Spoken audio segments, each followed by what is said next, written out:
सहनौ भुनक्तु सह वीर्यं करवावहै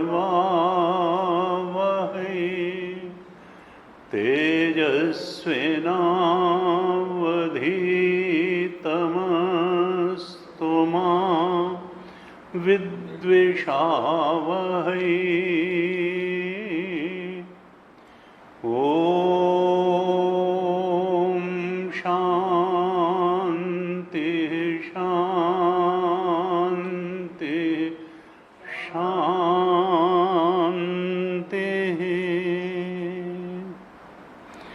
सदाशिवसमारम्भां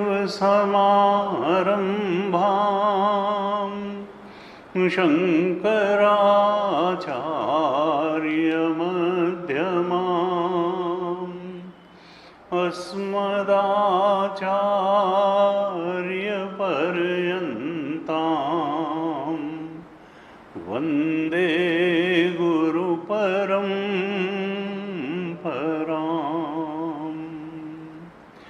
अज्ञानतिमिरान्धस्य ज्ञानाञ्जनशलाकया चक्षुरुन्मीलितं येन तस्मै श्री गुरवे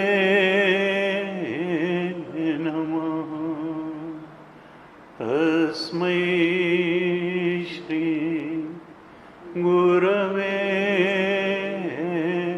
नमः। ये काजल का नंबर है किसी के पास? काजल जो लड़की हमारे काम करती है, उसका नंबर है? जरा उसको फ़ोन कर कहिए कि रिकॉर्डिंग स्टार्ट करे।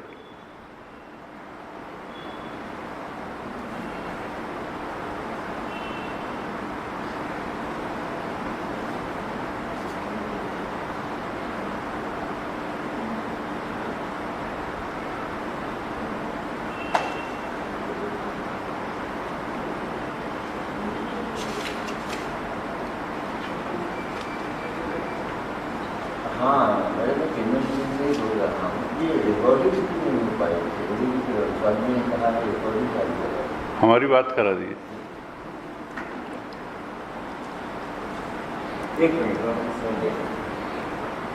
कुछ दिक्कत है क्या? हरिओम। हाँ, रिकॉर्डिंग क्यों नहीं कर रही? मतलब? अच्छा, नहीं वीडियो तो आ रहा है।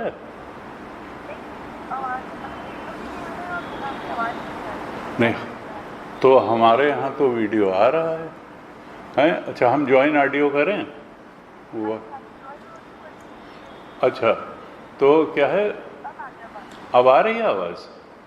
अच्छा, फोटो भी आ रही, तो रिकॉर्डिंग स्टार्ट करो फिर। ठीक है, ओके।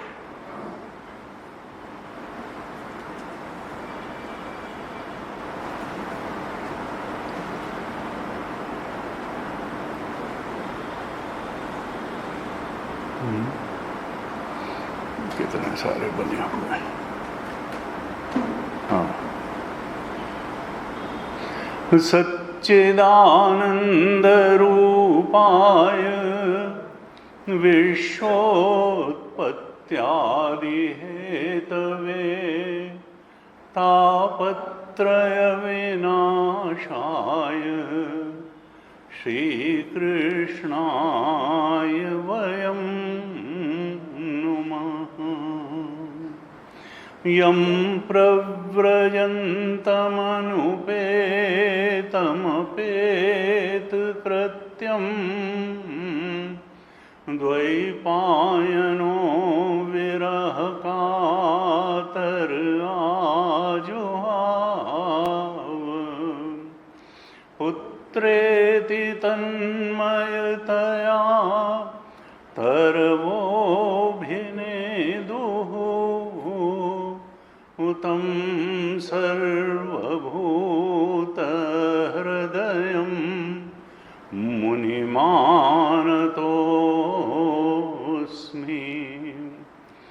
तं सर्वभूतहृदयं मुनिमानतोऽस्मि। नारायणं नमस्कृत्य नरं चैव नरोत्तमं देवीं सरस्वतीं व्यासं ततो जयमुदीरयेत्। कृष्णाय वासुदेवाय हरये परमात्मने प्रणतक्लेशनाशाय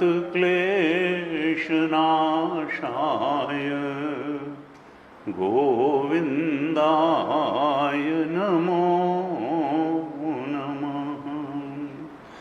प्रणतक्लेशनाशाय गोविन्दाय नमो नमः। श्रीमद् भागवत महापुराण के 9वें स्कंध पर हमने चर्चा प्रारंभ की है। भागवत जी में कुल 12 स्कंद हैं, जिसमें 8 स्कंदों पर हम चर्चा कर चुके हैं। अब 9, 10, 11 और 12 4 स्कंद बचे। जैसा कि हमें ज्ञात है कि 10वां स्कंद सबसे बड़ा है, जिसमें कुल 90 अध्याय हैं। पूर्वार्ध और उत्तरार्ध में भी इनको बांटा गया है। और भगवान कृष्ण की लीलाओं का वर्णन करने के लिए ही कहते हैं व्यास जी ने ये भागवत महापुराण लिखा, जो उनकी अंतिम कृति है। पुराणों में सबसे बाद में ये पुराण लिखा गया है।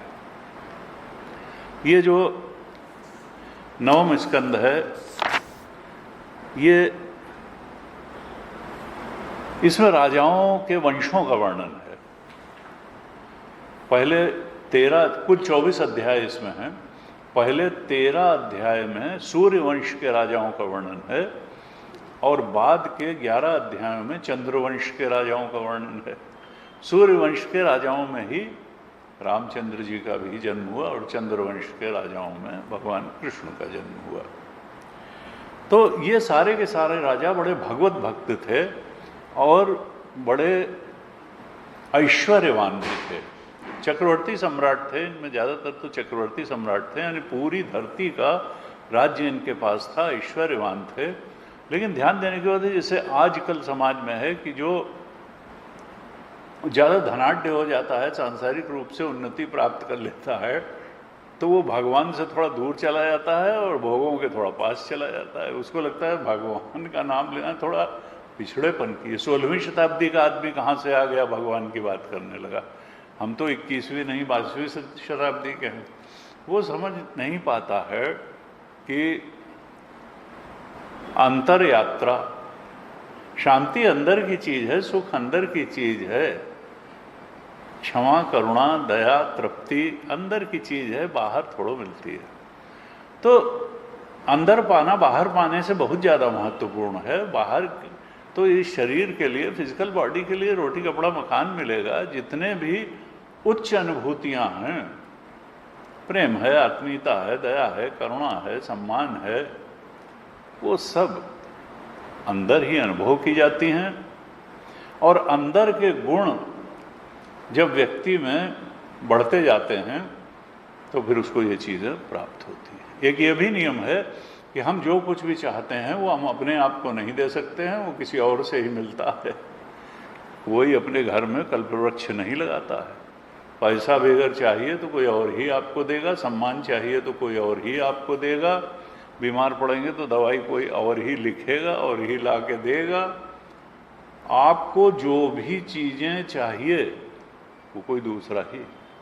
लेकिन हम क्या सोचते हैं कि हम दूसरे को कुछ न दें और दूसरे हमको सब कुछ दे दें। ये नहीं हो सकता है। Charity begins from home. आप अगर मित्रता चाहते हैं, गुरुदेव कहते थे, a true friend is an asset in life. एक अच्छा मित्र पाना जो है जीवन में बहुत बड़ी उपलब्धि है। लेकिन आप किसी को कंपेल नहीं कर सकते हैं कि आप मेरे अच्छे मित्र बन जाएं। इसके लिए आप केवल इतना कर सकते हैं कि आप किसी के अच्छे मित्र बने। अगर आप किसी के अच्छे, तो फिर यह है कि वो आपका अच्छा मित्र बनेगा।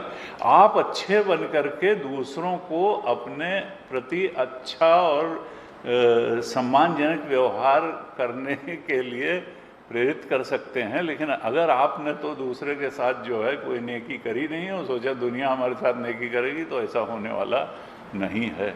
आप अच्छे बनेंगे तो दुनिया भी अच्छी रहेगी, अच्छी बनेगी, आपको परिस्थिति अच्छी मिलेगी, लोग अच्छे मिलेंगे।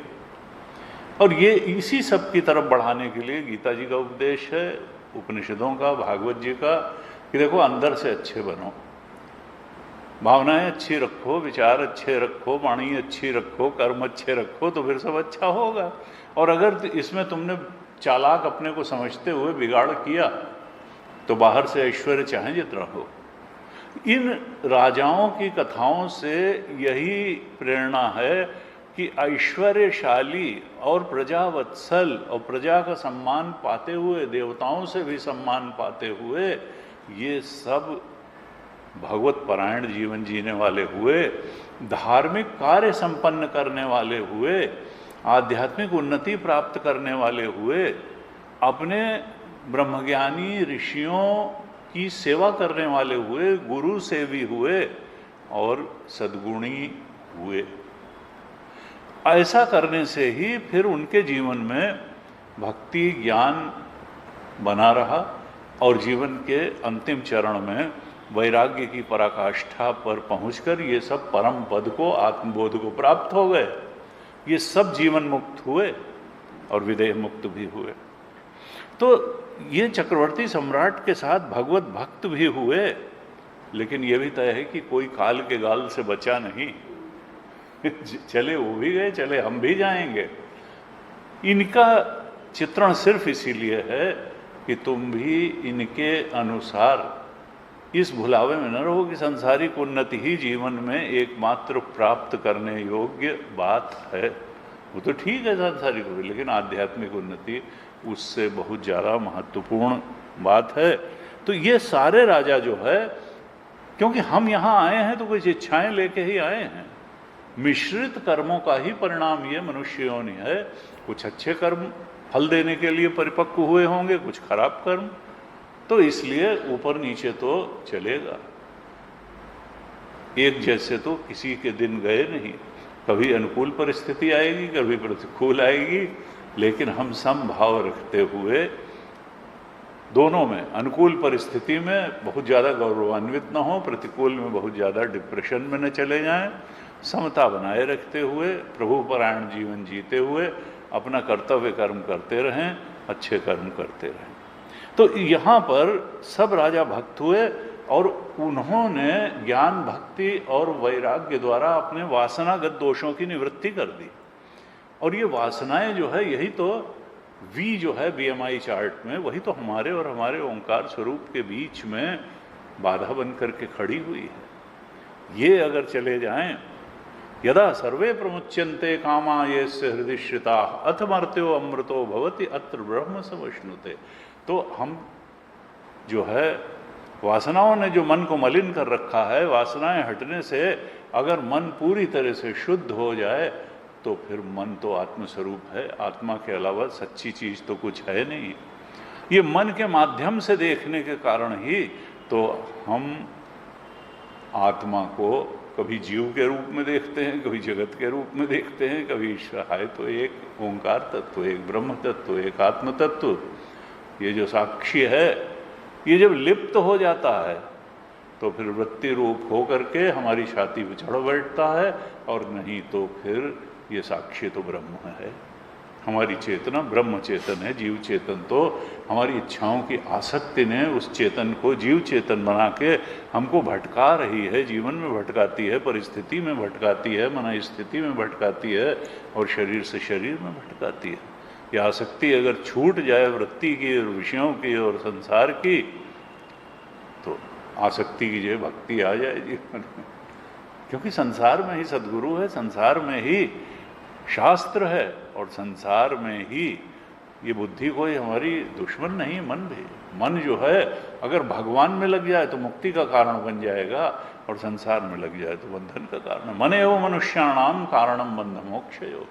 मन की दिशा बदल देनी है। सूफी संत ने के पास गए उनके चेले और कहा कि साहब रूहानी तालीम चाहिए। उन्होंने कहा कि ठीक है रहो, माली का काम करते थे। 2-3 महीने बीत गए। उन्होंने कहा कि भाई तो बस, कभी कहते थे क्यारी गोड़ दो, कभी कहते थे पौध लगा दो, कभी कहते थे ये कर दो, कभी कहते थे उधर जो सिंचाई कर दो। उन्होंने कहा आप 3 महीने बीत गए, आप जो है हमने आपको गुरु वर्ण किया है और आपने तो कोई रूहानी तालीम दी नहीं। अच्छा कल दे देंगे। फिर आए तो उन्होंने कहा देखो ऐसा है कि वो सड़क जो जा रही है उधर के पौधे खराब हो रहे हैं, उन पौधों को तुम क्यारी के दूसरी तरफ जिधर खेत हैं उधर लगा दो। तो उन्होंने कहा ठीक है, लगा दिया। फिर कुछ दिन बीते। उन्होंने कहा भाई आप तो बताते नहीं हो, आपने कहा था कल बताएंगे। उन्होंने कहा बता तो दिया था। ये जो सड़क है संसार की, जहाँ से लोग वासनाग्रस्त लोग आते जाते हैं, तुमने अपने चित्त का पौधा उधर लगा रखा है, वहाँ से हटा करके और सद्गुणी लोगों के बीच में सत्संगी जहाँ बैठते हैं उधर उस पौधे को लगा दे मन रूपी। तो बस यही तो है रूहानी तालीम, उसी से तो मुक्त हो जाओगे। तो बता तो दिया था, तुम तो इशारे को समझते ही नहीं हो। तो हमने तो अपना काम कर दिया। तो आध्यात्मिकता की बातें कोई बड़ी गूढ़ भी नहीं है, लेकिन कई बार होता क्या है कि हम अपनी भ्रांत धारणाओं के कारण, हम अपने दुराग्रह के कारण, हम उस बात को सुनना ही नहीं चाहते। सुन भी लेते हैं तो समझना नहीं चाहते, समझ भी लेते हैं तो जीवन में उतारना नहीं चाहते हैं। कोई ऐसी बात बता दो साहब चुटपुटिया टाइप की कि हम बस बिना कुछ मेहनत किए मुक्त हो जाएं। पैसा कमाने के लिए तो तुमने 20 साल पढ़ाई की, 25 साल पढ़ाई की, और जो सबसे बड़ी चीज़ है आत्मबोध, उसके लिए तो आप 15-20 मिनट में, घंटे 1.5 घंटे में ज़्यादा से ज़्यादा जो है अगर हो जाता तो ज़्यादा अच्छा था। ऐसे कैसे? जन्म जन्म मुनि जतन कराही अंत राम कही आवत नाही। उसके लिए तो और ज़्यादा मेहनत करनी पड़ेगी, और मेहनत कोई बाहर नहीं करनी पड़ेगी, अपने मन के साथ थोड़ी मेहनत करनी पड़ेगी। विवेक को जगाना पड़ेगा और मन की दिशा को बदलना पड़ेगा। गुरुदेव कहते थे direction of thought, quantity of thought. आपके विचार जो हैं किस तरफ बह रहे हैं, विचारों की मात्रा कितनी। देखिए भगत स्वरूप का आत्मचिंतन के विचार बहुत नहीं हो सकते। आप गीता का स्वाध्याय करें, उस पर मनन करें, उसके में जो बातें बताई गई हैं उन बातों के परिप्रेक्ष्य में अपने ही मन की चाल को परखें, अपनी बुद्धि की चाल को परखें, और जहाँ जहाँ आप उससे विपरीत पाते हैं वहाँ वहाँ सुधार कर लें। जो चीज़ साधना विरोधी है उसको अलर्ट रहते हुए, सावधानी ही साधना, सावधान रहते हुए उसको हटा दें, और जो अनुकूल बात है आध्यात्मिक उत्कर्ष के, चेतना के उत्कर्ष के, ब्रह्म चेतन स्वरूप को पहचानने के, तो उसको जीवन में ले आएं, दिनचर्या में ले आएं, पूरे जीवन में ले आएं। यही तो उन्नति का मार्ग है। और अगर आप शॉर्टकट से चलना चाहेंगे कि नहीं मैकेनिकली एक दिनचर्या आपने बना ली तो भाई रोज जाकर के गंगा नहाए आएंगे। कबीर ने कहा तुम अगर रोज गंगा में 5 डुबकी लगा करके और सोचोगे मुक्त हो जाओगे, तो वो कछुए, मेढक और मछली वहीं रहते हैं और वहीं पैदा होते हैं और वहीं मरते हैं। वो तो कब मुक्त हो गए होते, लेकिन उनको आइडिया भी नहीं है कि ये गंगा जल जो है मुक्ति का भाव प्रिवेल करता है। तुम जो है वही स्थान सबसे अच्छा है जहाँ तुम्हारा भगवत भाव बनता है, जहाँ चिंतन भाव बने। कहीं विशेष स्थान में जाने की जरूरत नहीं है। पहले सोचते हैं वृंदावन आ गए बस अब ठीक हो गया, अब जो देखेंगे भगवान देखेंगे, रमण रेती में निवास हो गया, वृंदावन में अपना जाके रहने लगे, बद्रीनाथ में रहने लगे। फिर ना, अल्प संतोषी नहीं, सबय भूमि गोपाल की। वही काल पवित्र है जब भगवान में मन लग जाए, वही देश पवित्र है जब भगवान में मन लग जाए। बस असली चीज ये है कि आपका चिंतन किन धाराओं में होकर के बह रहा है। संसार चिंतन की नालियां गहरी हैं चिंतन की बुद्धि में, या भगवत चिंतन जो है वो सहज रूप से प्रिवेल हो रहा है। जीवन का लक्ष्य निश्चय भी हुआ है कि नहीं हुआ है, या रूटीन में जिए चले जा रहे हैं कि भाई पढ़ाई कर ली, फिर शादी हो गई, फिर बच्चे हो गए, फिर बच्चों को पढ़ाना हो गया, फिर ये हो गया, फिर बहू आ गई, फिर ये। भाई ठीक है, वो एक पैटर्न, किसी पैटर्न में तो रहोगे, लेकिन जो असली चीज है कि भाई आत्मबोध, अपनी चेतना का उत्कर्ष भी तुम्हारी जिम्मेदारी है। वो अगर लक्ष्य ही नहीं बन पाया, उसका मार्ग ही नहीं है, उसके लिए कोई प्रयास ही नहीं हो पाया, तो फिर जीवन तो बेकार ही चला गया। असली चीज़ तो वही है। तो इन राजाओं की कहानियों से हमको यही प्रेरणा मिल रही है कि देखो उन्होंने एकाग्र चित्त हो करके, लक्ष्यनिष्ठ हो करके, अपनी सारी क्षमताओं को लगा करके सांसारिक उन्नति भी प्राप्त की और मुक्ति भी प्राप्त कर ली। हमने 3 अध्यायों तक चर्चा करी थी, और इसमें जो सत्यव्रत थे पूर्व जन्म के, जो इस कल्प में वैवस्वत मनु हुए, इन वैवस्वत मनु या सत्यव्रत, इन्हीं का नाम हुआ श्राद्ध देव। और इनकी पत्नी थी श्रद्धा, हमने चर्चा की थी। तो श्रद्धा, वैवस्वत मनु संतानहीन थे, फिर इन्होंने यज्ञ किया, और फिर इनकी पत्नी ने जाकर के होता से कह दिया कि नहीं मुझे कन्या चाहिए, तो इला नाम की कन्या हो गई। और वशिष्ठ जी से उन्होंने कहा भाई हमने पुत्र किए, तो उन्होंने कहा ठीक है मैं भगवान से प्रार्थना करता हूँ, और फिर वो कन्या से पुरुष हो गई। तो अब ये जो है सुद्युम्न नाम का श्रेष्ठ पुरुष हो गया वही। और फिर वो जाते हैं और शंकर जी के रमण स्थान में जाते हैं, और फिर वो वहाँ जाने में शंकर जी का शाप था कि कोई भी पुरुष आएगा तो वो स्त्री हो जाएगा, तो घोड़ा घोड़ी हो गई, ये भी जो है अपना स्त्री हो गए। फिर होते रहे, फिर वहाँ बुध की दृष्टि इन पर पड़ी कि ये कौन सुंदरी कन्या अपनी जो है सहेलियों के साथ या अनुचरियों के साथ यहाँ है। फिर उन्होंने विवाह की इच्छा करी, फिर उससे एक पुत्र भी हो गया पुररवा, जिसकी कहानी बाद में आएगी। पुररवा की बड़ी रुचिकर कहानियां भी हैं इसमें। संसार में अब जो हो रहा है वो पहले उससे बहुत ज़्यादा हो चुका है। गुरुजी हमारे कहते थे तुम कोई बड़े नए झंडे नहीं गाड़ रहे हो, पहले वाले जो है तुमसे ज़्यादा बड़े बड़े झंडे गाड़ चुके हैं। तुम्हारी जो है चाहे तो अच्छाई की दिशा में और चाहे तो बुराई की दिशा में मौलिक काम करना बड़ा कठिन है। वो लोग भी इसी ये कहानियां होती हैं कि और फिर बुरे काम का क्या नतीजा हुआ और अच्छे काम का क्या नतीजा हुआ। तो सुद्युम्न जो है फिर वशिष्ठ जी के उससे वो हो गया, तो शंकर जी ने कहा भाई 1 महीना स्त्री रहेगा 1 महीना पुरुष रहेगा, लेकिन प्रजा ने बहुत वो नहीं, उनको बहुत आदर दिया नहीं।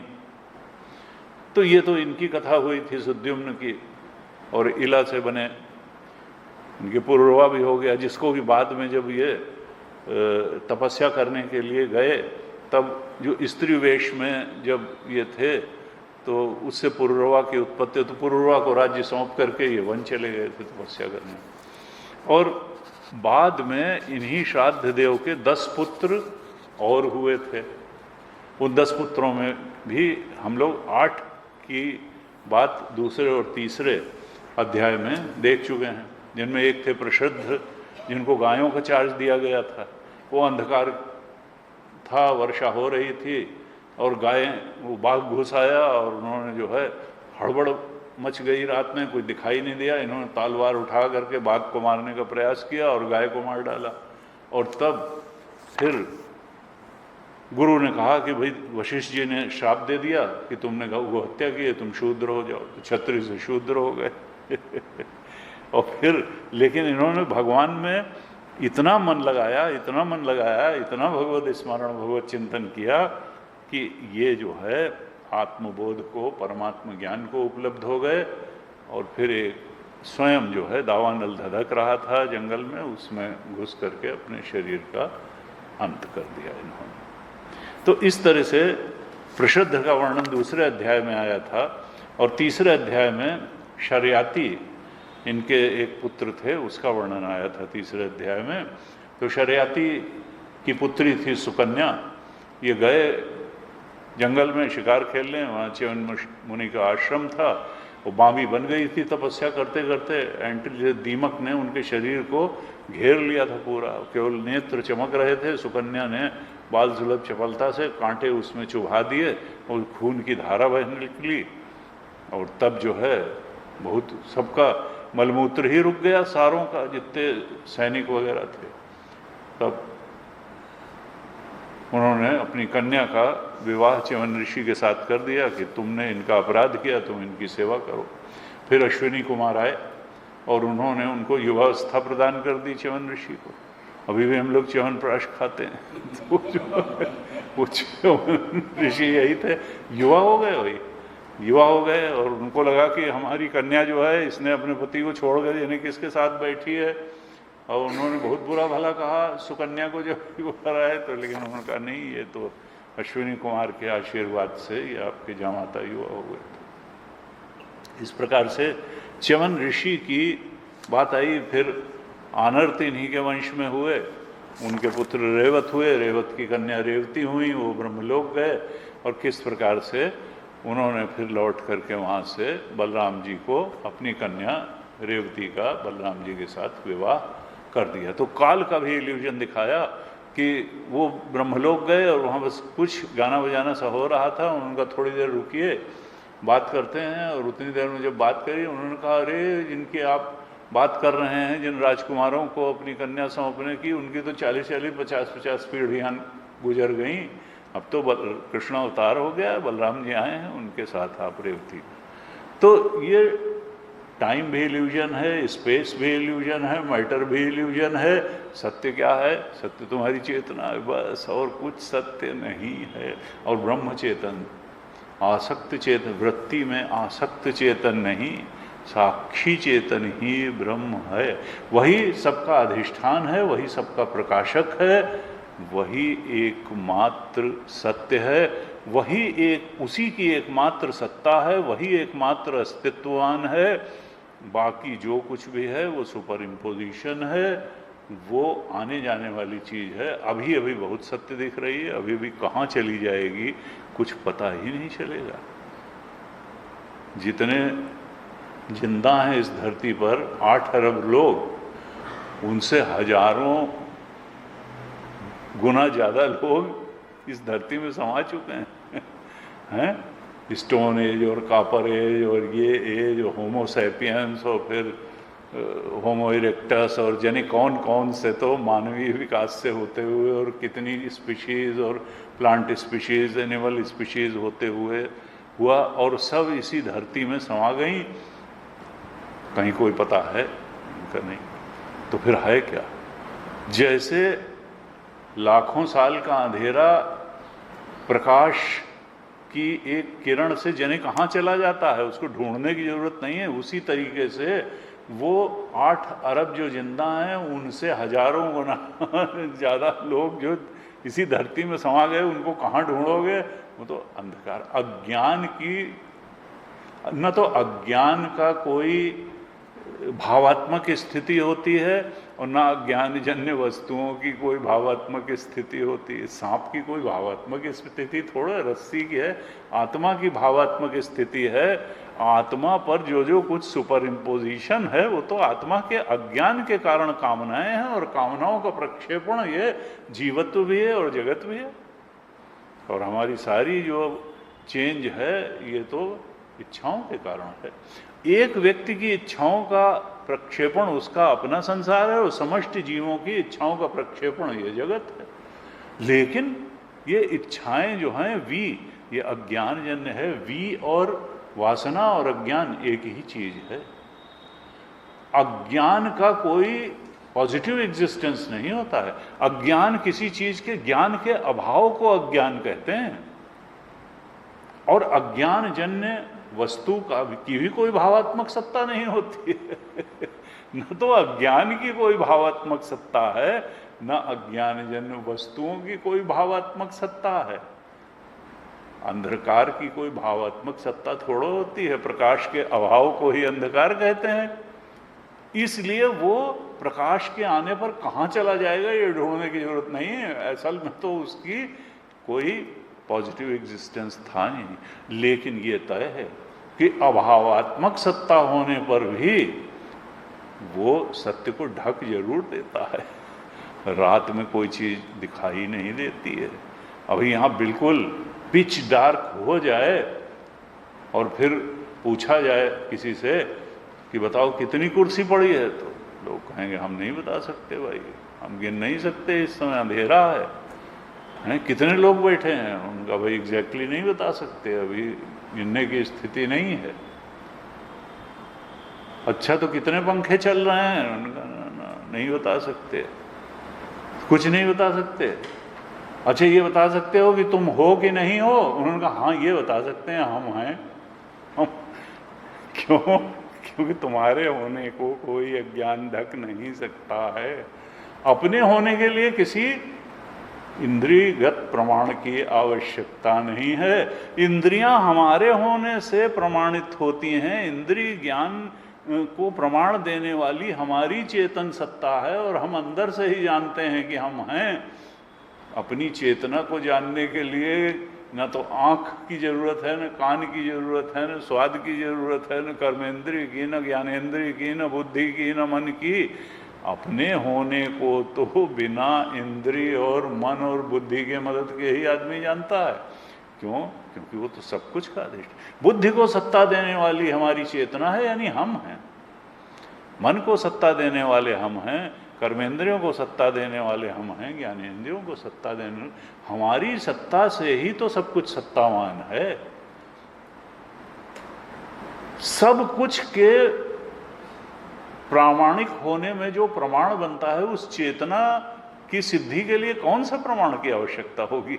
हमारे अस्तित्व को सिद्ध करने के लिए, अपनी चेतना के अस्तित्व को सिद्ध करने के लिए किसी और प्रमाण की जरूरत नहीं है। वो स्वतः प्रमाण है, स्वतः सिद्ध है, स्वयं प्रकाश है। इसीलिए तो आत्मा को कहते हैं कि स्वयं प्रकाश है, सेल्फ इफल्जेंट है। उसको, आत्मा को जानने के लिए किसी दीपक की जरूरत नहीं है, किसी बाहर के प्रकाश की, सूर्य के प्रकाश की जरूरत नहीं है, बिजली के प्रकाश की। तो अंदर से स्वतः प्रकाश है, स्वतः प्रकाश है, सेल्फ इफल्जेंट है। चेतना जो है सत्य भी है, चेतन भी है, आनंद भी है। तो यहां पर इस प्रकार से 3 अध्यायों तक चर्चा आई थी। और मनु के एक तो जो पुत्र हुए सुद्युम्न, उनकी चर्चा हो गई, और फिर 8 और पुत्र जो हुए उनकी चर्चा हो गई। अब आगे की 4th अध्याय से आगे जो 2 पुत्र और थे उनकी और उनके वंशों का थोड़ा थोड़ा वर्णन चलता है। तो 4th अध्याय में इनके वैवस्वत मनु यशाद्ध देव के जो पुत्र थे, 9वें पुत्र, उनका नाम था नभग। नभग, और नभग के पुत्र हुए नाभाग। ये नाभाग जो है ये बड़े धर्मपरायण थे। और जैसे ही पूर्व जन्म के संस्कार होते हैं, ये जैसे ही बालक अवस्था में ही थे तो इनका मन भगवान में बहुत लगता था, आत्मचिंतन में बहुत लगता था। तो ये देशाटन के लिए चले गए, तीर्थ स्थलों के लिए चले गए और अखंड ब्रह्मचर्य का पालन करते हुए, भगवत चिंतन करते हुए इन्होंने बहुत समय तक विचरण किया। और फिर लौट करके जब ये आए तो इनके कई बड़े भाई थे। तब तक क्या हुआ कि बड़े भाइयों ने, इनके पिता जो थे नभग, वो तो वृद्ध हो गए थे और बड़े भाइयों ने जितनी भी संपत्ति वगैरह थी सब आपस में बांट ली थी। और इनके लिए जब ये लौट करके आए और उनसे कहा कि भाई हमारे हिस्से में क्या आप दे रहे हो, तो उनका तुम्हारे हिस्से में हमने वृद्ध पिता को दिया है, तुम इन्हीं को लो। तो ये तो संतोषी टाइप के थे, इन्होंने कहा ठीक है। तो वृद्ध पिता, और पिता को बड़ा मनोमालिन्य हुआ, लेकिन वही कि जब व्यक्ति वृद्ध हो जाता है तो एक संत थे, वो कहते थे एक समय जिस घर में वो सिंहनाद कर दिया जाता था, पूरा परिवार दुबक करके बैठ जाता था, उसी घर में ये स्थिति आ जाती है कि लड़का जोर से गरज के बोलता है और जो वृद्ध पिता है वो कोने में दुबक जाता है, उसकी देख करके बात करता है कि भाई इस समय मूड ठीक है कि नहीं है। तो ये तो स्थिति बदल जाती है, बाहर भी अंदर भी सब जगह बदल जाती है। तो हाँ, हमारे उधर कहावत है, ये बिल्ली बूढ़ी हो गई तो चूहे उसको चिढ़ा चिढ़ा के भागने लगे हैं। चूहे चिढ़ा चिढ़ा के भागने लगे उसको जब बिल्ली बूढ़ी हो गई। तो इसी तरीके की स्थिति जो है अब, लेकिन सृष्टि ऐसी है। तो जब पिता कुछ नहीं कर पाए, बड़े भाइयों ने सब बांट लिया और उसको कहा कि भाई तुम्हारे हिस्से में जो है वो पिता को दिया है, वृद्ध पिता को दिया है। पिता ने कहा बेटा ऐसा करो कि इस समय कुछ ब्राह्मण लोग हैं, वो बहुत बड़ा यज्ञ कर रहे हैं, और तुम ऐसा करो कि वो हर छठे दिन अपने जो कर्म, यज्ञ में कर्मकांड होना चाहिए उसमें थोड़ी भूल कर देते हैं और 2 सूक्त वो गलत बोल देते हैं। वैश्व देव संबंधी 2 सूक्त जो बोले जाने चाहिए वो गलत कर देते हैं। तो जाओ तुम इनको वैश्व देव संबंधी ये 2 सूक्त बता दो, तो जिससे वो प्रसन्न हो जाएंगे, उनका यज्ञ भी ठीक से संपन्न हो जाएगा और इस बात से प्रसन्न हो करके वो यज्ञ के बाद जितना धन शेष बचेगा वो सब तुमको प्रदान कर देंगे। तो तुम जो है भाइयों को न देने दो, तुमको वो धन प्राप्त हो जाएगा। तो इसने कहा ठीक है। ये गया, वहाँ जो श्रेष्ठ ब्राह्मण लोग, जो अंगिरस गोत्र के ब्राह्मण थे, यज्ञ कर रहे थे, इन्होंने बताया वैश्वदेव संबंधी 2 सूक्त, और उन लोगों ने कहा ठीक है। जब यज्ञ समाप्त हुआ तो उन्होंने कहा भाई आपने हमारे यज्ञ को ठीक तरह से शास्त्रीय विधि से संपन्न कराने में हमारा जो है जो भी सहयोग किया है आपके पिता, तो हम ये सारा धन जो है आपको देते हैं। जब वो सारा धन समेटने लगे तो अचानक एक काले रंग का पुरुष वहाँ पर आया और उसने कहा कि देखो ये जितना यज्ञ भूमि में बचा हुआ धन है वो सब हमारा है, इसका अधिकार हमें है, तुम इसको नहीं ले जा सकते हो। तो उसने कहा नहीं, मेरे पिता ने ऐसा कहा।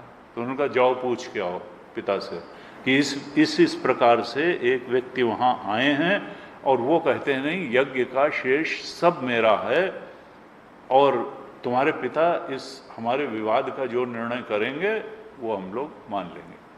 पिता के पास जब गया तो उन्होंने कहा कि देखो दक्ष प्रजापति का जब यज्ञ हो रहा था वो कोई नहीं है, वो भगवान रुद्रदेव हैं, और दक्ष प्रजापति के यज्ञ में ये बात निर्णय हो चुकी है पहले ही कि यज्ञ का जो शेष धन होगा वो सब रुद्रदेव का होगा, इसलिए वो ठीक कह रहे हैं। तुम जाओ उनसे क्षमा मांग लो और कहो हाँ आपका ही इस पर अधिकार है और आप ये ग्रहण करिए और मुझे क्षमा करिए, मुझसे अपराध हो गया।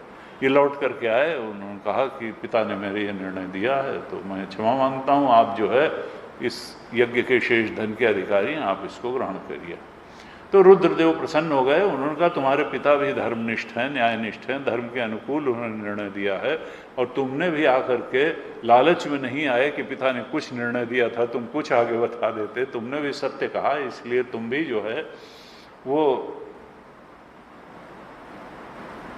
शुद्ध अंतःकरण वाले व्यक्ति हो।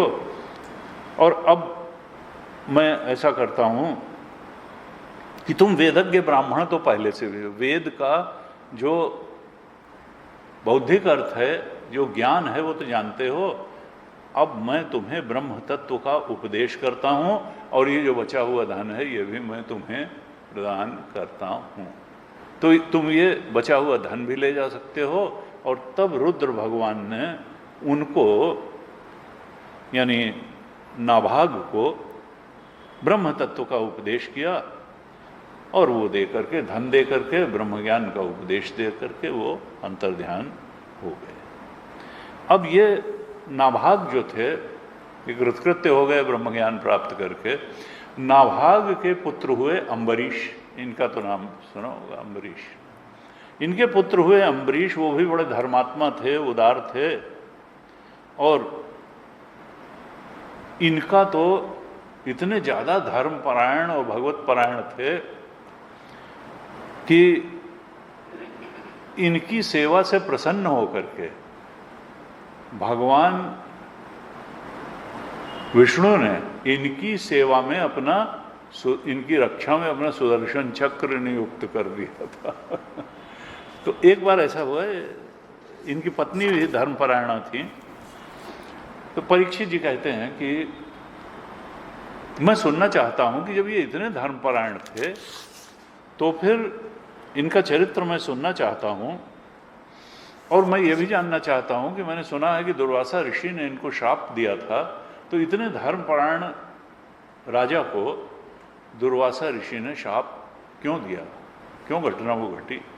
सुखदेव जी कहते हैं परीक्षित, अम्बरीश तो बहुत ऐश्वर्यशाली राजा थे, अतुलनीय ऐश्वर्य उनको प्राप्त था, लेकिन वो ये जानते थे कि ये धन और वैभव का के लोभ में जो पड़ जाता है उसको नरक की गति प्राप्त होती है। ये 4 दिन की चांदनी है धन और वैभव।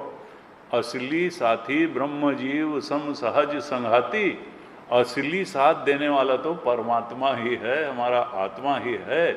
ये धन मन जो है वो काम चलाने के लिए ठीक है, लोगों पर रुआब जमाने के लिए भी ठीक है, लेकिन जो असली तृप्ति देने वाली चीज़ है वो तो आत्मबोध है। इसलिए उनका असली प्रेम जो है वो धन में, वैभव में नहीं था, बल्कि परमात्मा कृष्ण के चरणों में था। और उस प्रेम के चलते ही उनको संसार की जितनी संपत्ति थी वो, जैसे कल हमने आया था कि सम लोष्ट अश्म कांचना, उनको पत्थर, सोने और मिट्टी के लोंदे में कोई ज़्यादा अंतर नहीं दिखाई देता था। ये सारा ऐश्वर्य उनको मिट्टी के ढेले के समान दिखाई देता था, और अपने मन को उन्होंने भगवान में लगा दिया था। अपनी वाणी से भगवान का कीर्तन करते थे, और कानों से भगवत चर्चा का श्रवण करते थे, सत्संग करते थे। मन भी भगवान में लगा था, वाणी भी भगवान में लगी थी, और उनकी ज्ञानेंद्रियां, कान भी भगवान के कथा के श्रवण में ही लगे थे। कर्मेंद्रियां, ज्ञानेंद्रियां और मन सब भगवत समर्पित थी। और इस तरह से चूंकि उन्होंने अपना पूरा जीवन, सारे कर्म भगवत समर्पण में ही रह करके करते थे, इसलिए यद्यपि ब्रह्मज्ञान से संपन्न होने के कारण, भगवत कृपा प्राप्त होने के कारण उनको कर्मकांड की कोई विशेष आवश्यकता नहीं थी, फिर भी वो अश्वमेध यज्ञ भी करते थे, व्रत आदि भी करते थे, और जो भी भगवान की सेवा में नियम संयम होता था वो सब करते थे। उन्होंने धीरे धीरे सारी आसक्तियों को छोड़ दिया था। वो जान गए थे कि ये जो पंचकोश हैं इनसे भी आसक्ति रखना, ये असत से ही आसक्ति रखना है। भगवान ने उनकी ऐसी प्रेममयी भक्ति देख करके उनकी सेवा में अपना, उनकी रक्षा के लिए भी अपना सुदर्शन चक्र नियुक्त कर दिया था। एक बार अम्बरीश ने 1 वर्ष तक द्वादशी प्रधान एकादशी का व्रत रखा, जिसमें 3 रात तक उपवास किया जाता है और फिर पारण किया जाता है। तो हमारे यहाँ व्रत का नियम यह है कि जब से शुरू होना है तब, और जिस प्रकार से उसके नियम है वैसे व्रत रखना है, और जब पारण करना है तो जरूर करना, यह नहीं कि फिर उसको एक्सटेंड कर दिया।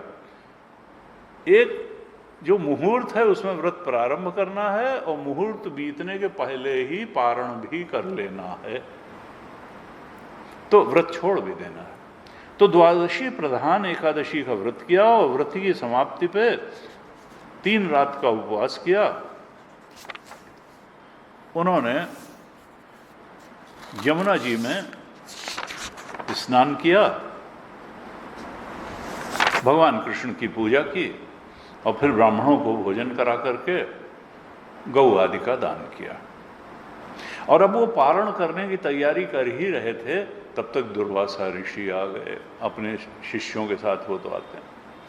दुर्वासा ऋषि को देखा कि आए हैं, पारण का समय है। उन्होंने कहा महाराज भोजन ग्रहण करें। उन्होंने कहा अभी तुम रुक जाओ, अभी हम थोड़ा यमुना जी जाएंगे और नित्य कर्मों से निवृत्त होकर स्नान आदि करके आते हैं, तो भोजन ग्रहण करेंगे। इधर इन्होंने देखा कि पारण का समय तो बीता जा रहा है और बहुत थोड़ा समय बचा हुआ है, अब क्या करें, वो तो आ नहीं रहे हैं दुर्वासा ऋषि। अब ऐसे समय में ब्राह्मण को खिला के ही पारण करना चाहिए, भोजन करना चाहिए, तो क्या करें। अब एक धर्म यह भी कह रहा है कि दुर्वासा जैसे ऋषि को पहले भोजन करा के, और दूसरा धर्म का नियम यह भी कह रहा है कि नहीं, समय रहते पारण भी कर लेना चाहिए। तो कैसे करें, ब्राह्मणों से सलाह की तो सलाह ये हुई कि ऐसा करो, भोजन मत करो, जल ग्रहण कर लो, क्योंकि जल पी लेना भोजन करना है भी और भोजन नहीं भी करना है, तो पारण हो भी जाएगा जल पीने से और भोजन नहीं भी किया ये भी होगा। तो फिर उन्होंने जल पी करके पारण कर लिया। दुर्वासा ऋषि जब आए लौट के, तो उन्होंने तो अपनी अंतर्दृष्टि से देख लिया कि राजा ने पारण कर लिया है। बहुत गुस्सा हो गए। दुर्वासा का तो क्रोध जो है, उन्होंने कहा तुम क्रूर व्यक्ति हो, तुम धन के मद में मतवाले हो रहे हो, तुमने आज धर्म का उल्लंघन किया है, बड़ा अन्याय किया है। मैं अतिथि होकर के आया, लेकिन मुझे खिलाए बिना ही तुमने खा लिया। अभी मैं तुमको तुम्हारे इस अधर्म कृत्य का मजा चखाता हूँ। और ये कह के उन्होंने अपनी एक जटा उखाड़ी और पटकी और कृत्या राक्षसी को उत्पन्न कर दिया। वो कृत्या अम्बरीश को खाने के लिए दौड़ी, लेकिन उनकी रक्षा तो सुदर्शन चक्र कर रहा था। सुदर्शन चक्र ने इसके पहले की कृत्या अम्बरीश पर किसी प्रकार का कोई अनिष्ट उनका कर पाती, सुदर्शन चक्र ने कृत्या को जला के खाक कर दिया। और उसके बाद अम्बरीश ने देखा कि चक्र तो मेरी तरफ दौड़ा चला आ रहा है। तो उन्होंने कहा अरे ये तो चक्र तो मेरा प्राण ही ले लेगा। वो भागे भागे भागे भागे और भागते भागते ब्रह्मलोक में ब्रह्मा जी के पास गए और कहा भगवान आप तो सारे जगत के स्वामी हैं, ये चक्र पीछे पड़ा, इससे मेरी रक्षा कीजिए। ब्रह्मा जी ने कहा मैं कुछ नहीं कर सकता, ये भगवान का अस्त्र है, ये भक्त की रक्षा में नियुक्त किया है। तब उन्होंने कहा आप क्या करें, तो फिर कैलाश चले गए शंकर जी के पास।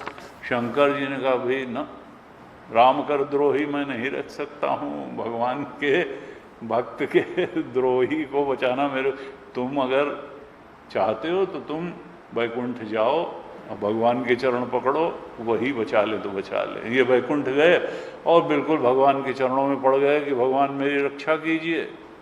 भगवान ने कहा देखो अब वो चक्र मेरी बात भी नहीं मानेगा, क्योंकि वो अब भक्त के अधीन है। हाँ एक उपाय मैं जरूर बताता हूँ कि अगर तुम अपनी प्राण रक्षा, तो जिसकी तुमने अपराध किया है उसी के पास जाओ, वो तुमको भक्त मेरा अगर क्षमा कर देगा तो ये चक्र हो सकता है शांत हो जाए। मेरे कहने से कुछ नहीं होने वाला है। अब ये फिर आए और बस अम्बरीश के तो चरण पकड़ लिए। अम्बरीश ने कहा आप इतने महान मेरे गुरु तुल्य श्रेष्ठ ऋषि मेरे चरण पकड़ के क्यों मुझे नरक में डालते हो। उन्होंने कहा ये मुझे जला रहा है, ये तो मेरा तो जो है समाप्त कर देगा मुझे, तुम इससे जो है। और बड़े सुंदर श्लोक हैं 4थे अध्याय के 63 से लेकर के 68 श्लोक तक भगवान के पास जब ये गए तो भगवान ने कहा अहम भक्त पराधीना। ये यहाँ का श्लोक है 9वें स्कंध के 4थे अध्याय का 63 श्लोक। भगवान कहते हैं, बड़ा प्रसिद्ध, अहम भक्त पराधीनो ही अस्वतंत्र इव द्विज साधुभि ग्रस्त हृदय भक्तैः भक्त जनप्रिय। अहम भक्त परा, दुर्वासा जी मैं तो भक्तों के अधीन हूँ, सारी दुनिया मेरे अधीन है, लेकिन मैं अपने भक्तों के अधीन हूँ। अहम भक्त पराधीना, मैं भक्तों के पराधीन हूँ। अस्वतंत्र इव द्विज, मुझ में बिल्कुल स्वतंत्रता नहीं है। जब भक्त के सामने मैं जाता हूँ तो जैसा भक्त कहता है भक्त के चलाए चलता हूँ, मैं अस्वतंत्र हो जाता हूँ। भले जो है मैं, मेरे ऊपर कोई नहीं है, परम स्वतंत्र, न सिर पर कोई नारद जी का, लेकिन मैं तो भक्त के चलाए चलता हूँ। मुझ में तनिक भी स्वतंत्रता नहीं है। साधु भी ग्रस्त हृदय, मेरे सीधे साधे सरल भक्तों ने मेरे हृदय को अपनी मुट्ठी में कर रखा है। ऐसे भक्त ही भक्त जनप्रिय, भक्तजन मुझसे सबसे ज्यादा प्यार करते हैं और मैं अपने भक्तों से सबसे ज्यादा प्यार करता हूं। कहते हैं ब्रह्मन, अपने भक्तों का एकमात्र आश्रय मैं ही हूं, और अपने ऐसे साधु स्वभाव भक्तों को छोड़कर न तो मैं अपने आप को चाहता हूं और न अपनी अर्धांगिनी लक्ष्मी जी को ही चाहता हूं।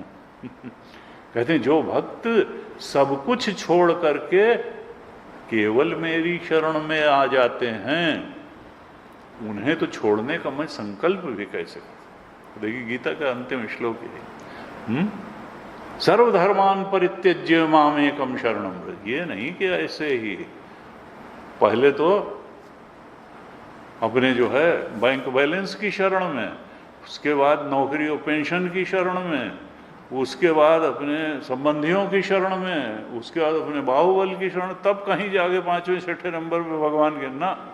भगवान क्या कहते हैं, सबको छोड़कर केवल मेरी शरण में, सर्वधर्मान परित्यज्य माम एकम शरणम व्रज, मुझे एक की शरण। अहम तो सर्व पापेभ्यो मोक्षयिष्यामि, तब मैं सारे पापों को जब कहीं और नहीं। अन्याश्रयाणाम त्याग अनन्यता, अन्य आश्रय का त्याग ही अनन्यता है। सो अनन्य जाके अस मति न टरई हनुमंत, मैं सेवक सचराचर रूप स्वामी भगवंत। अन्याश्रय अनन्य चेता सततम यो माम स्मरति नित्यशः, तस्याहम सुलभ पार्थ नित्य युक्तस्य योगिनी। जो अन्य सब कुछ की आशा शरण छोड़ करके मेरी ही शरण पकड़ते हैं, उनको मैं सुलभ हूँ, दुर्लभ नहीं हूँ। भगवान तो हमारे चेतना बन के बैठे हैं, दुर्लभ कैसे होंगे। हमारी वासनाओं से लिप्तता ने उनकी प्राप्ति को कठिन और दुर्लभ बना रखा है, इसलिए कि जो चीज़ छोड़ना चाहिए उसको हम छोड़ने को तैयार नहीं है। नहीं तो वो तो हमारा स्वरूप ही है, उसको कहीं बाहर से आना होता, कोई एवरेस्ट पे जाके पकड़ना हो तब तो दुर्लभ कह सकते थे। जो चीज़ योर ट्रू नेचर है उसको पाने में कहाँ, हाँ जो बाधाएं हैं वो हटाने में, और उसको हटाने में क्या बाधा है, आसक्ति। वो भी क्यों, भ्रांति कि उसको पूरी करके बड़ा सुख मिल जाएगा, इच्छा को पूरी करके बड़ा सुख। अरे अज्ञान जन्य संसार में की गई इच्छाओं को, मरीचिका के जल को पी के आज तक किसी को तृप्ति मिली कि संसार के भोगों से तृप्ति मिल जाएगी? लेकिन 100 धक्के खाए तमाशा घुस के देखे। जने कब से ये झूठा संसार हमको धोखा देता चला आ रहा है जन्म, लेकिन हम धोखा खाते चले आ रहे हैं। उनका नहीं, अब की तो नहीं बात बनी, अब की बन जाएगी। अब की बार तो सुख उतना नहीं मिला, लेकिन अब की मिल जाएगा, अब की मिल जाएगा। नहीं चार्य महाराज बताओ हम इन लोगों के साथ मुक्ति की बात कैसे करें?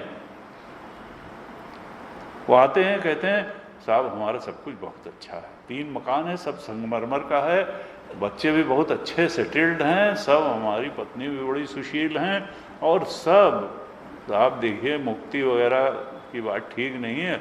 आपके अंदर अगर कुछ कृपा हो जाए, ताकत हो, तो साहब 3-4 जन्म ऐसे ही हो जाएं, इसका आशीर्वाद दे दीजिए। 3-4 जन्म ऐसे और ले लें अगर, तब जा कर के ठीक हो जाएगा। उनका अब ऐसे लोगों के साथ हम मुक्ति की बात कैसे करें, कैसे, वो तो तृप्त बैठे हैं। तो लेकिन फिर ये तो आदमी को समझाने की बात है, तृप्ति इतनी आसान होती तो फिर भगवान का कोई नाम लेवा ही न रह जाता, फिर गीता की रिलेवेंस ही खत्म हो जाती, फिर उपनिषद की बात ही खत्म हो जाती, फिर भागवत की, फिर तो अध्यात्म की धारा ही बंद हो जाती। लेकिन हुई नहीं, बड़े बड़े दबाव आए, बड़ा बड़ा हुआ, लेकिन अध्यात्म की धारा तो चलती रही। क्यों? क्योंकि भगवान ने ये संसार बनाया ही ऐसा है। देखत सोना लगे सकल जग कांच है, अरे भाई पलटू जीवन कहिए झूठ तो मरना सांच है। यहाँ कोई हमेशा सुखी, फिर बदल जाएगा, फिर बदल जाएगा, फिर बदल जाएगा, पकड़ के नहीं रख सकते, न शरीर को, न संसार को, न परिस्थितियों को, न संबंधों को। बदल जाएगा, यहाँ सब चीज बदल जाती है। This too will pass away, this too will pass away, this too will pass away. केवल एक चीज है जो कि बदलती नहीं है, वो तुम्हारे अंदर जो नॉलेज प्रिंसिपल है, जिसने बचपन को जाना, किशोरावस्था को जाना, जवानी को जाना, अधेड़ावस्था को जाना, बुढ़ापे को जाना, अच्छे संबंधों को जाना, बुरे संबंधों को जाना, अच्छे लोगों को जाना, बुरे लोगों को जाना, जिसने दुराचरण को जाना, जिसने सदाचरण को जाना, जिसने अपनों को जाना, जिसने पराये को जाना, जिसने समृद्धि को जाना, जिसने दरिद्रता को जाना, वो जो जानने वाला तत्व है, केवल जानने वाला तत्व, वो नहीं बदलता है। वो तो पैदा नहीं हुआ है और वो मरेगा भी नहीं, वही होकर के रह जाना। नॉलेज प्रिंसिपल हो गए, नॉलेज ऑफ समथिंग नहीं, नॉलेज इटसेल्फ, ज्ञान तत्व, ज्ञान नयन निरखत मन माना। ज्ञान नयन, जो ज्ञान नेत्र है, यानी तत्व ज्ञान, वृत्ति ज्ञान नहीं, तत्व ज्ञान, आत्म तत्व का ज्ञान होते ही व्यक्ति मुक्त हो जाता है।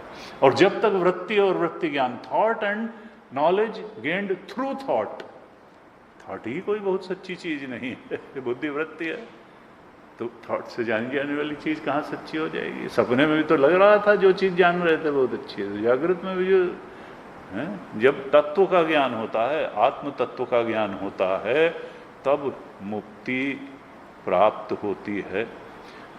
मनसिवांग अगोचर, बार बार कहा गया वेदांत में, मन के भी परे है, वाणी के भी परे है, इंद्रियों के भी परे है। आंख से देख के नहीं जान सकते, कान से सुन के नहीं जान सकते, मन से नहीं जान सकते, बुद्धि से। मनसिवांग अगोचर है, लेकिन अब है तो यही, तो मनसिवांग अगोचर भी है, और दृश्या तो अग्रया बुद्धिया सूक्ष्मया सूक्ष्मदर्शी भी। जानने का उपकरण तो बुद्धि ही है, थाट ही है। संसारासक्ति वाली जो विचार हैं वो आत्मबोध नहीं होने देंगे, लेकिन करत करत अभ्यास के जड़मति होत सुजान।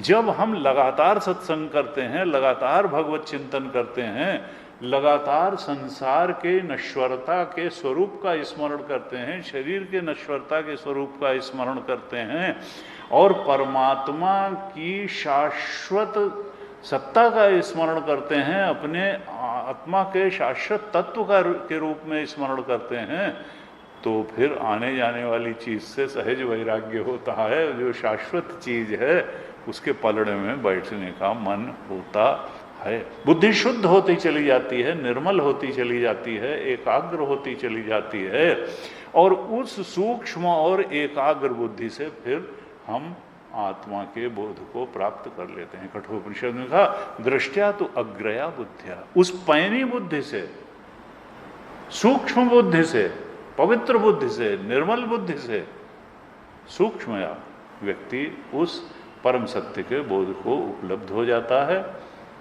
और फिर जानत तुम्हें हो जाएगी। वो जान लेता है कि बुद्धि आत्मा से अलग इसकी कोई स्वतंत्र सत्ता नहीं थी, मन की आत्मा से अलग कोई स्वतंत्र सत्ता नहीं थी, इस जगत की भी आत्मा से अलग कोई स्वतंत्र सत्ता नहीं थी। सर्वम खलु इदम ब्रह्म, ये सब कुछ ब्रह्म स्वरूप ही था। मन के माध्यम से देखने पर अनेकता नजर आ रही थी, वास्तव में तो कैवल्य ही था, एक आत्मा का ही अस्तित्व था। भेद तो मन के मीडियम से देखने पर पे वही आत्मा फिर जगत जगत के भेदों के रूप में जीव जीव के भेदों के रूप में, इच्छाएं इच्छाओं के अनेक भेदों के रूप में दिखाई दे रही थी। तो यहाँ पर जब दुर्वासा जी ने जाकर के अम्बरीश के चरण पकड़ लिए, तब फिर अम्बरीश ने सुदर्शन चक्र से प्रार्थना की। अम्बरीश ने कहा, क्योंकि भगवान की हर चीज जो है चेतन है, ऐसा नहीं कि वो भगवान का अस्त्र है तो वो कोई AK-47 है कि उसको चलाने वाला तो चेतन है। AK-47 को नहीं मालूम है कि ये अपनों पे गोली चल रही है कि परायों पे चल रही है, कि वो फंस जाएगी गोली की, चल लेगी, कि उसका लक्ष्य ना। भगवान की सब चीज चेतन है, उनकी कौस्तुभ मणि भी चेतन है, उनका चक्र भी चेतन है, उनकी सब कुछ चेतन है। तो वो भी और उतना ही चेतन है जितना भगवान। जैसे भगवान आशीर्वाद देने में, कृपा करने में समर्थ है, ऐसे ही उनका सुदर्शन चक्र भी कृपा करने में समर्थ है। तो सुदर्शन चक्र से प्रार्थना करते हैं अम्बरीश कि प्रभो सुदर्शन, आप सूर्य के समान हैं, आप भगवान के प्यारे हैं, आप 1000 दांत वाले हैं चक्रदेव, आप इन ब्राह्मण की रक्षा कीजिए। आप विश्व के रक्षक हैं, आप कृपा करके दुर्वासा जी का कल्याण कीजिए। और अगर मैंने कुछ भी दान किया हो, यज्ञ किया हो, अपने धर्म का पालन किया हो, तो भगवान दुर्वासा जी की जलन मिट जाए। भगवान ही समस्त गुणों के आश्रय हैं और मैंने सारे प्राणियों की आत्मा के रूप में भगवान का दर्शन किया है। अगर मेरी ऐसी बुद्धि रही हो तो भगवान मुझ पर प्रसन्न हो और दुर्वासा जी के हृदय की जलन मिट जाए। इस प्रकार से जब अम्बरीश ने सुदर्शन चक्र की स्तुति की तो फिर चक्र शांत हो गया। अम्बरीश की प्रार्थना से चक्र शांत हो गया और फिर जब दुर्वासा जी की जलन मिट गई तब उन्होंने अम्बरीश की बहुत प्रशंसा की। दुर्वासा जी कहते हैं, आज मैंने भगवान के प्रेमी भक्तों का ऐश्वर्य देखा, महत्व देखा। मैंने तो आपका अपराध किया और आप मेरे लिए मंगल कामना कर रहे हैं। भगवान के भक्तों का यही स्वभाव होता है। कहते ना, अजात शत्रु, ज्ञानी अजात शत्रु होता है। युधिष्ठिर के लिए कहा जाता था ना, अजात शत्रु, उनका कोई शत्रु। गुरु जी कहते थे, ये नहीं कि संत का कोई शत्रु नहीं होता है, एक से एक कष्ट देने वाले हुए शत्रु को। युधिष्ठिर को तो राज्य ही नहीं दिया दुर्योधन ने कहा।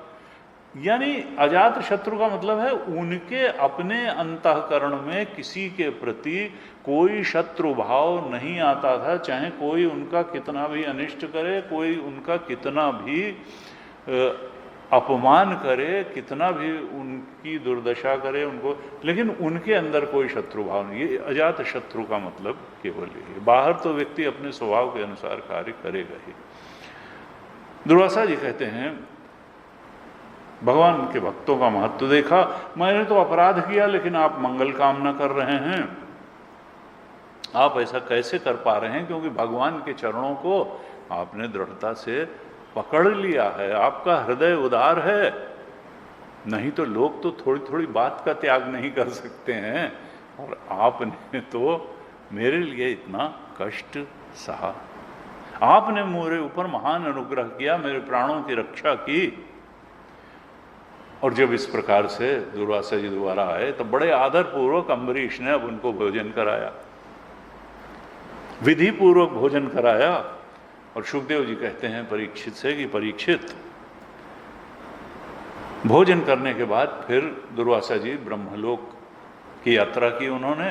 उस ब्रह्मलोक की जहाँ पर कि केवल निष्काम कर्म करने वाले ही जा पाते हैं, सब कोई नहीं जा पाता है ब्रह्मलोक। स्वर्गीय लोग नहीं जा पाते हैं तो फिर ब्रह्मलोक पे। और जब से दुर्वासा जी गए थे तब से लिखा है कि 1 वर्ष का समय बीत गया था अब, और अम्बरीश ने भोजन नहीं किया था। वो जल ग्रहण करके ही रह रहे थे, केवल जल पी करके ही रहे थे।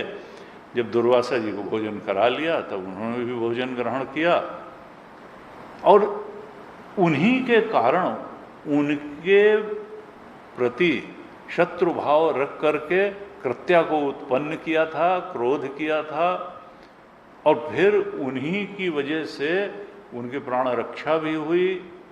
लेकिन अम्बरीश इतने बड़े भगवत भक्त थे, उन्होंने ये सब भगवान की लीला ही समझी। उसमें ये नहीं समझा कि देखा भाई क्या साधना थी हमारी है? नहीं तो साधना का भी अभिमान हो जाता है। उन्होंने सब भगवान की महिमा ही समझा। भक्ति के प्रभाव से उन्होंने न तो भोगों को जीवन में बहुत महत्व दिया, न अपने ऐश्वर्य को बहुत महत्व दिया, उन्होंने तो महत्व भगवान को ही दिया, और इसीलिए इतना यशस्वी जीवन जिया। जब वृद्धावस्था आई तो वो वन में चले गए और भगवान में ही अपना मन पूरी तरह से लगा करके, यहाँ उल्लेख है कि वो संसार से मुक्त हो गए। और सुखदेव जी कहते हैं, परीक्षित, ये जो अम्बरीश का आख्यान है ये बहुत पवित्र है। जो भी इसका स्मरण करता है, श्रवण करता है, कीर्तन करता है, वो भगवान का भक्त हो जाता है। इस प्रकार से ये अम्बरीश की कथा आई। तो अब ये श्राद्धदेव वैवस्वत मुनु के 9 पुत्रों की कथा आ गई, और एक थे जो कि यज्ञ से हुए थे, सुद्युम्न।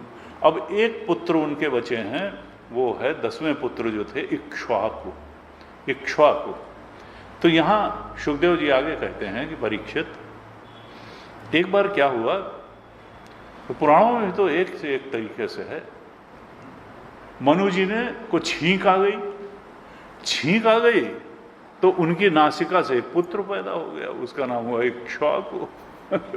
जब मनु जी के छींकने पर नासिका से एक पुत्र उत्पन्न हुआ, उसका नाम हुआ इक्ष्वाकु। गीता जी में था इक्ष्वाकु मनवे प्राह, मनु इक्ष्वाकवे ब्रवीत, विवस्वान मनवे प्राह, मनु इक्ष्वाकवे ब्रवीत, 4थे अध्याय में आया। ये पहले भी कहा, कृष्ण ने कहा ना, ये कोई नई बात मैं नहीं बता रहा हूँ, ये सनातन सत्य है, हमेशा से यही सत्य रहा है। और जाने किसने किसने किसको बताया, और उस ज्ञान को प्राप्त करके लोग मुक्त होते चले आ रहे हैं। वीतराग भय क्रोधा मनमया माम उपाश्रिता, बहवो ज्ञान तपसा पूता मद भावमा। बहुत से लोग इस ज्ञान तप को तप करके, ज्ञान को प्राप्त करके, उस ज्ञान को अनुभव करके, उस आत्मबोध को प्राप्त करके मुक्त हो। एक दो नहीं, बहवो ज्ञान तपसा पूता मद भावम, वो अपने आत्म भाव को, परमात्म भाव को, कृष्ण भाव को प्राप्त हो चुके हैं। तो इक्ष्वाकु जो राजा थे, जो कि मनु जी महाराज के छींकने से उत्पन्न हुए थे, उनके 100 पुत्र थे। 100 पुत्र थे। No family planning at all, क्योंकि उस समय तो जो है वो ये था, सृष्टि बढ़े किसी तरीके से, सृष्टि बढ़ाने की बात थी। तो 100 पुत्र थे, जिनमें सबसे बड़े थे विकुक्षी, उनका नाम था विकुक्षी। तो इक्ष्वाकु ने एक बार एक अष्ट श्राद्ध कर रहे थे, वो अष्ट श्राद्ध का समय था, और उसमें पशु बलि से वो श्राद्ध संपन्न किया जाता था। तो अष्ट श्राद्ध, अष्टका श्राद्ध, इक्ष्वाक अष्टका श्राद्ध कर रहे थे, और उन्होंने अपने बड़े पुत्र विकुक्षी से कहा कि हे विकुक्षी, तुम जाओ और श्राद्ध के योग जो पवित्र पशु हैं उनका मांस लेकर के आओ। तो पिता की आज्ञा पा करके वो वन की तरफ गया, और उसने बहुत से पशुओं का शिकार किया जो श्राद्ध के योग्य होते हैं। और उसी शिकार को करते समय उसको बहुत भूख भी लगाई, थक भी बहुत गया था, इसलिए भूख मिटाने के लिए वो भूल ही गया। जैसे बहुत भूख प्यास जब आदमी को आकर तो वो फिर विवेक उसका हार जाता है, उसको लगता है जो मिले जल्दी खाओ।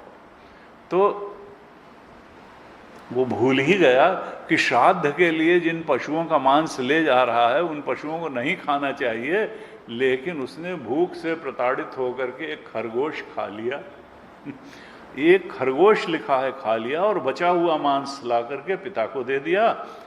और जब इक्ष्वाकु ने उन पशुओं का मांस अपने गुरु वशिष्ठ को दिया कि आप प्रोक्षण करके अब ये मांस जो है उस अष्टका श्राद्ध के लिए आप इसका उपयोग करिए।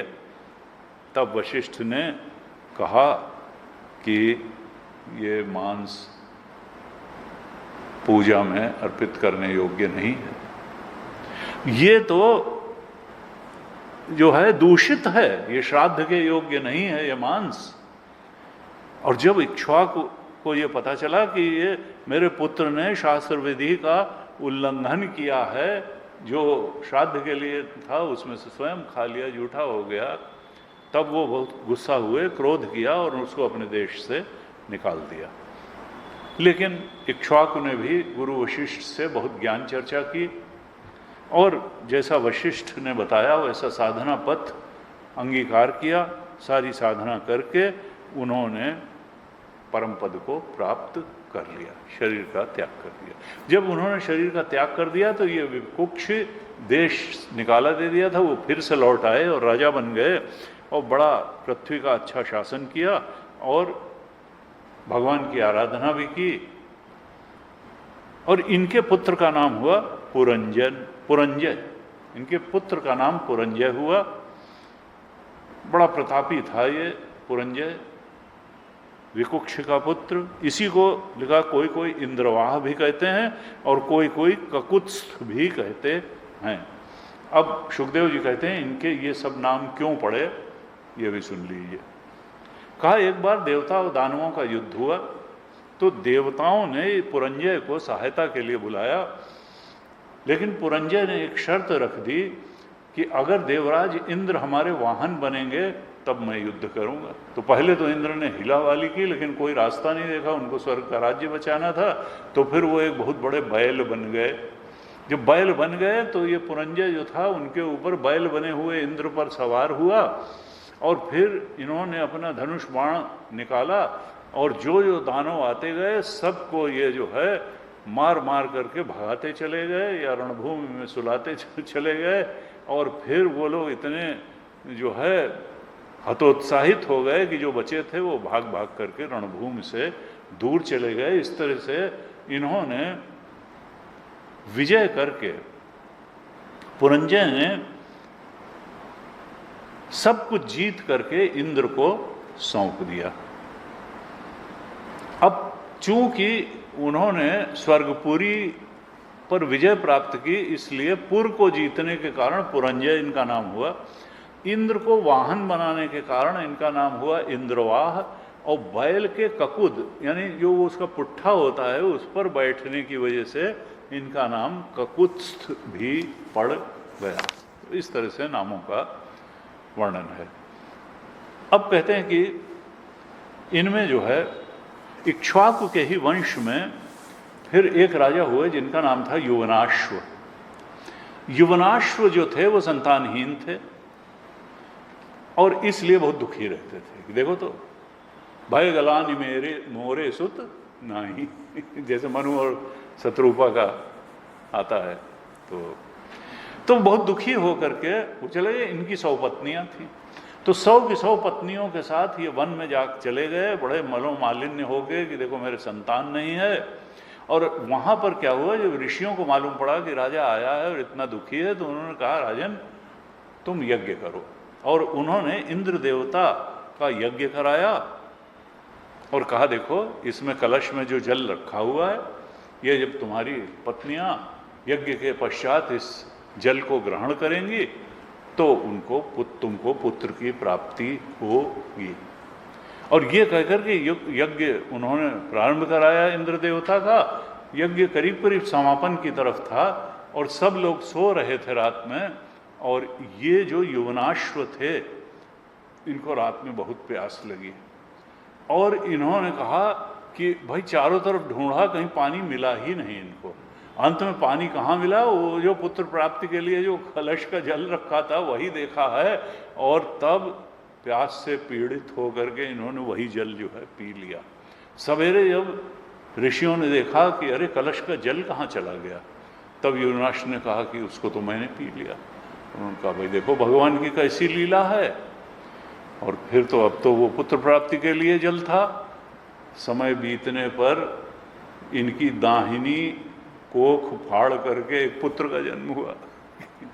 ये थे तो पुरुष, लेकिन पुत्र का जन्म हुआ, लेकिन भगवान की कृपा ऐसी कि इनकी मृत्यु नहीं हुई। और पैदा होते ही वो जो पुत्र था उसने रोना शुरू कर दिया। क्यों? क्योंकि उसको जो है स्तनपान करना था, उसको दूध पीना था। तब ऋषियों ने कहा ये किसका दूध पिएगा?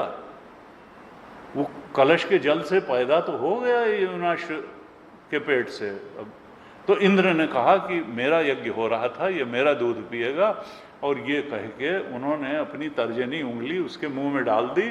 तो इंद्र की तर्जनी उंगली का ही ऐसा प्रभाव हुआ कि उससे वो पोषण पा गया, उसको चूस करके।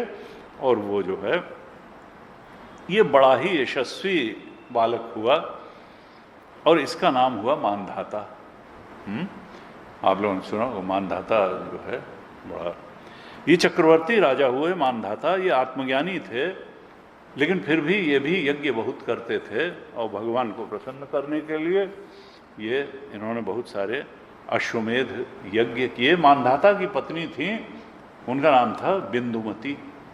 बिंदुमती के गर्भ से इन मानधाता के 3 पुत्र हुए और 50 पुत्रियां हुई। 50 पुत्रियां हुई। और एक बार क्या हुआ कि एक सौभरी ऋषि थे। सौभरी ऋषि बड़े तेजस्वी और काफी तपस्वी ऋषि थे। तो वो नहाने के लिए यमुना के जल में नहाने के लिए गए और वहां जब उन्होंने डुबकी लगाई तो देखा एक मत्स्यराज अपनी तमाम मछलियों के साथ, पत्नियों के साथ क्रीड़ा में संलग्न था और उनसे संबंध स्थापित करके बड़ा सुखी हो रहा था। तो उनकी उस काम क्रीड़ा के दृश्य को देख के मछली, देखिए सब प्रतीक है कि आदमी कहाँ किस स्टेज से गिर सकता है, कुछ कहा नहीं। उनकी वो काम क्रीड़ा की मछलियों की लीला देख करके सौभरी के ऋषि के मन में विवाह की इच्छा जाग गई। विवाह की इच्छा जाग गई और तब इन्होंने कहा कि भाई क्या करें। तो ये लोग सीधे राजा के पास जाते थे और कहीं नहीं। तो ये क्या किया इन्होंने, मानधाता राजा के पास गया और राजा से कहा कि राजन विवाह की इच्छा है, एक कन्या चाहिए, अपनी एक कन्या मुझे दीजिए। अब राजा डरा कि ऐसा न हो कि शाप दे दे, क्योंकि तपस्वी थे, इनके पास शाप अनुग्रह की शक्ति थी, तो मना भी नहीं कर सकता सीधे। तो राजा ने मानधाता ने कहा महाराज आप जो है जो हमारी कन्याएं हैं उनके महल में चले जाइए और जो कन्या पसंद कर ले आपको बस उसको लेते जाइए, उसी के साथ आपका विवाह कर देंगे। सौभरी ऋषि समझ गए कि यहाँ तो नसें दिख रही हैं, बुढ़े हो गए हैं, बाल पक गए हैं, ये राजा ने कैसा जो है खेल खेला मेरे साथ कि मुझे कोई पसंद करेगा। इसने जो है कन्या देने को जाए कह दिया स्वयंवर में जो पसंद कर ले उसका। इनको अच्छा बताता हूँ, उन्होंने अपने योग बल से अपने को सुंदर आकर्षक युवा पुरुष ऐसा बना लिया कि राजकुमारियां तो क्या देवांगनाएं भी उनको जो वर्ण करने को तैयार हो जाएं। और वैसा रूप बना करके जब सेवकों ने उनको राजकुमारियों के महल में पहुंचाया तो 50 आपस में लड़ने लगी कि नहीं इनसे मैं विवाह करूंगी, इनसे मैं विवाह करूंगी, इनसे मैं विवाह करूंगी। जब ये स्थिति हुई तो उन्होंने कहा कि देखो झगड़ा करने की बात नहीं, तुम 50 चलो, 50 चलो मेरे साथ और 50 की 50 को ले करके और मानधाता ने से कहा उन्होंने कहा कि महाराज 50 तैयार हैं। तो उन्होंने कहा ठीक है, तो 50 को लेकर के और बड़ा उन्होंने गृहस्थ जीवन का पूरा आनंद उठाया, लेकिन तपस्या भी बहुत थी। जब उनको होश आया, क्योंकि ये चीज कोई परम तृप्ति तो देगी नहीं, कुछ समय के लिए जब वो आवेश था उनका जब उतर गया तो, और मानधाता भी उनकी गृहस्थी का सुख देख करके आश्चर्यचकित थे। लेकिन फिर अचानक एक दिन सौभरी ऋषि को हुआ कि देखो तो ये मैं कहाँ आकर के गिर गया, फंस गया। जैसे घी की बूंदों से आग तृप्त नहीं होती है, इसीलिए इसी तरह से इतने भोग के बाद मुझे तृप्ति तो मिल ही नहीं रही है। और देखो तो मैं कितना तपस्वी ऋषि था, और एक मछली के संसर्ग को देख करके मैं अपनी तपस्या से च्युत हो गया, अपना आपा खो बैठा। और मेरा अधःपतन तो देखो, मैंने इतने समय तक अपने ब्रह्मतेज को अक्षुण रखा, और जल के भीतर विहार करती हुई एक मछली के संसर्ग से मेरा वो ब्रह्मतेज नष्ट हो गया। वो मन में विचार करते हैं। इसलिए जिसे मोक्ष की इच्छा है, ऐसे साधक को चाहिए कि वो भोगी प्राणियों का संग सर्वथा छोड़ दे।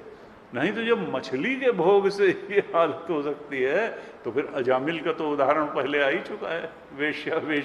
वेश्यापति उसके लिए कहा भागवत में। तो एक क्षण के लिए भी अपनी इंद्रियों को बहिर्मुख न होने दे, अकेला रहे, चित्त को भगवान में ही लगा दे, और संग करने की अगर आवश्यकता ही हो तो भगवान के प्रेमी महात्माओं का ही संग करे, नहीं तो एकांत में तपस्या में संलग्न रहे। वो सोचते हैं कि देखो, मछली का संग होने से विवाह करके मैं 50 हो गया, और फिर संतानों के रूप में 5000 हो गया। विषयों में सत्यविद्ध होने से माया ने मेरी बुद्धि ही हर ली, और अब मेरा मन इतनी लालसाओं से भर गया है कि मैं किसी तरह उनका पार नहीं पा सकता हूँ। ये सब विचार करते हुए उनके अंदर फिर एक गहरे वैराग्य का जन्म हुआ, और उन्होंने संन्यास ले लिया और वन में गए, और उनकी पत्नियां भी उनके साथ वन में गईं। अब वहां पर जाकर के सौभरी ऋषि ने बड़ी घोर तपस्या की, अपने शरीर को सुखा दिया, अपने आप को परमात्मा में लीन कर दिया, और वो भगवान में लीन होकर के मुक्त हो गए। जब उनकी पत्नियों ने अपने पति सौभरी मुनि की आध्यात्मिक गति देखी, तब वे भी उनकी प्रभाव से, लिखा है, सती होकर के उन्हीं की गति को प्राप्त हो गई। तो इस प्रकार से थोड़ा साधना परक बात है। व्यावहारिक कथाओं के माध्यम से भागवत जी में हमें सावधान रहने का भी निर्देश दिया गया है। हम कितने ऊपर अपने को उठा सकते हैं अगर सावधान रहें, और नहीं तो किसी भी स्टेज से हम कितने पतन को भी प्राप्त हो सकते हैं, ये भी इसमें उल्लेख है। आज ही तक। ओम पूर्णमदः पूर्णमिदं पूर्णात् पूर्णमुदच्यते पूर्णस्य पूर्णमादाय पूर्णमेवावशिष्यते। ओम शांतिः शांतिः शांतिः। हरिः ओम। श्री गुरुभ्यो नमः। हरिः ओम।